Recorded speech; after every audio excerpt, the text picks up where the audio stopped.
Welcome to Aryan Study Center Key to Success।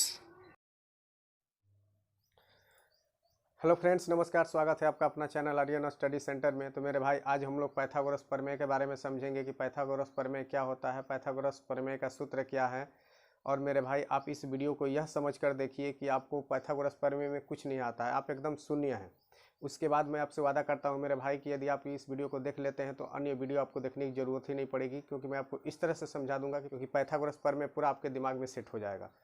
तो चलिए हम लोग चलते हैं अपने टॉपिक की तरफ। और मेरे भाई, अभी तक आपने हमारे चैनल को सब्सक्राइब नहीं किया है तो प्लीज़ हमारे चैनल को सब्सक्राइब कर लें। पाइथागोरस प्रमेय कहते हैं। और उन्होंने एक कथन दिया जो कि इस तरह से है, किसी भी समकोण त्रिभुज में कर्ण का वर्ग शेष दो भुजाओं के वर्गों के बराबर होता है।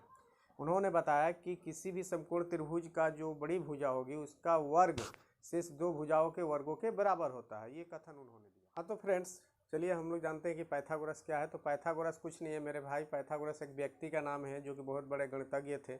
उन्होंने ही इस प्रमेय के बारे में सिद्ध करके ये जो समकोण त्रिभुज है इस प्रमेय को उन्होंने ही बताया, बनाया, इसलिए इसको पाइथागोरस प्रमेय कहते हैं। और उन्होंने समकोण त्रिभुज में बताया कि जो बड़ी भुजा होती है उसको कर्ण कहते हैं। तो चलिए समझते हैं कि जो बड़ी भुजा है वो कैसे समझेंगे कि इसमें बड़ी भुजा कौन है। तो देखिए, यहाँ पर मैंने सबसे पहले एक समकोण त्रिभुज बनाया। और आपको पता है कि समकोण त्रिभुज का मतलब होता है कि 90 डिग्री का कोण बना होगा। एक 90 डिग्री का कोण बना होगा वो समकोण त्रिभुज कहलाता है। तो हमेशा याद रखना है आपको कि 90 डिग्री के सामने वाली जो भुजा होगी वो कर्ण होगी। और देखिए, यहाँ पे हमने कर्ण का इंग्लिश भी लिखा है। कुछ शब्द है जिनका इंग्लिश हम लोगों ने लिख रखा है, तो समझ लीजिए। जिससे कर्ण, जिसको हाइपोटेनियस इंग्लिश में कहते हैं, लंब, परपेंडिकुलर, आधार, जिसको बेस कहते हैं, कोण, एंगल, भुजा, साइड, ये कुछ शब्द हैं जो कि इसमें प्रयोग होगा। तो कर्ण को इंग्लिश में हाइपोटेनियस कहते हैं, तो यह एच से दिखा देंगे। उसके बाद कर्ण तो हमें पता चल गया। अब लंब और आधार क्या होता है।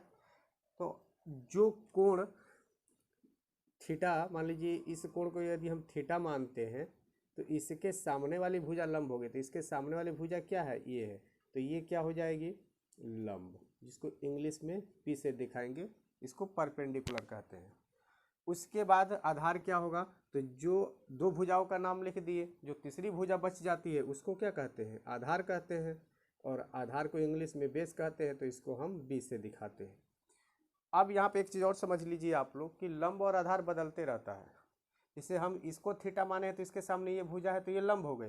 लेकिन जब इसको हम थीटा मान लेंगे तो इसके सामने की भुजा ये होगी, तो ये लंब हो जाएगा और ये आधार हो जाएगा। लेकिन कर्ण कभी नहीं बदलता है, आपको इतना याद रखना है। चलिए एक और त्रिभुज बना के आपको समझाते हैं। मान लीजिए एक त्रिभुज हमने ऐसे बना दिया, इसका नाम दे दिया ए बी सी।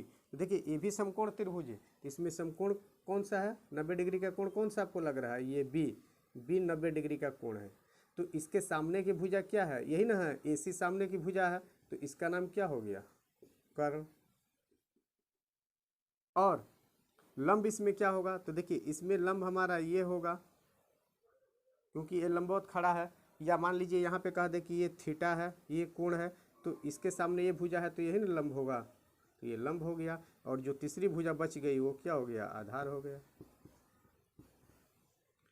तो यही है पाइथागोरस प्रमेय। जो पाइथागोरस प्रमेय में हम लोग किसका अध्ययन करते हैं, तो समकोण त्रिभुज के बारे में अध्ययन करते हैं।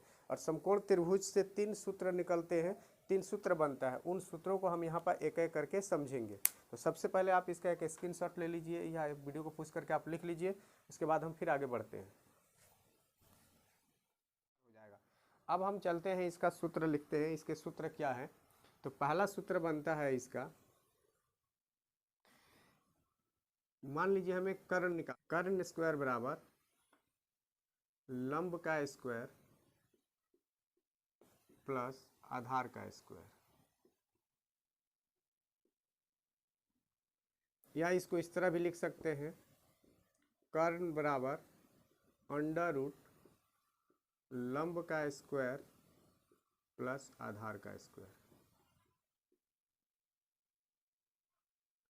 दूसरा फार्मूला है लंब स्क्वायर बराबर कर्ण स्क्वायर माइनस आधार स्क्वायर।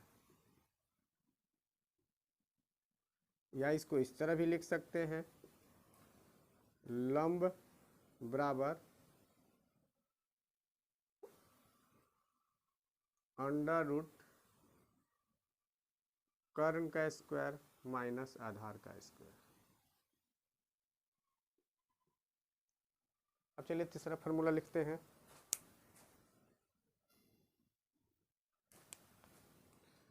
तीसरा फार्मूला है आधार स्क्वायर बराबर कर्ण का स्क्वायर माइनस लंब का स्क्वायर, या इसको इस तरह भी लिखते हैं, आधार बराबर अंडर रूट कर्ण का स्क्वायर माइनस लंब का स्क्वायर। तो ये रहा पाइथागोरस प्रमेय का 3 महत्वपूर्ण सूत्र जो हम लोगों ने यहाँ पे लिखा और इसको हम लोगों ने समझा। इस वीडियो में तब तक के लिए धन्यवाद। जय हिंद, जय भारत।